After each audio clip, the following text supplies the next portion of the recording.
ಪತ್ರಕರ್ತರ ಮೇಲಿನ ಹಲ್ಲೆ ಮತ್ತು ದೌರ್ಜನ್ಯ ತಡೆಯಲು ಪತ್ರಕರ್ತರ ರಕ್ಷಣಾ ಕಾಯ್ದೆ ತಕ್ಷಣ ಜಾರಿಗೆ ಆಗ್ರಹಿಸಿ ಧ್ವನಿ ಸಂಘಟನೆ ಸರ್ಕಾರಕ್ಕೆ ಮನವಿ ಮಾಡಿದೆ.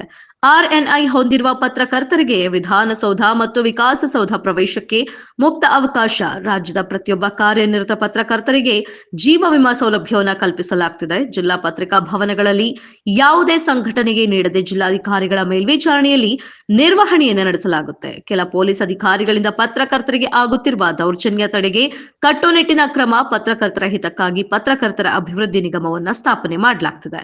ಕರ್ತವ್ಯದಲ್ಲಿರುವಾಗ ಸಹಜ ಸಾವು ಅಥವಾ ಅಪಘಾತದಲ್ಲಿ ಮೃತರಾದ ಪತ್ರಕರ್ತರ ಕುಟುಂಬಕ್ಕೆ 10 ಲಕ್ಷ ಪರಿಹಾರವನ್ನ ನೀಡಲಾಗುವುದು.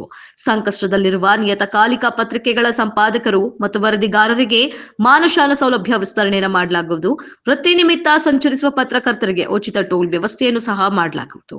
ಹಿರಿಯ ಮತ್ತು ಸಂಕಷ್ಟದಲ್ಲಿರುವ ಪತ್ರಕರ್ತರಿಗೆ ಅನುಕೂಲವಾಗುವಂತೆ ಮಾನುಷನ ನಿಯಮಗಳ ಸರಳೀಕರಣ.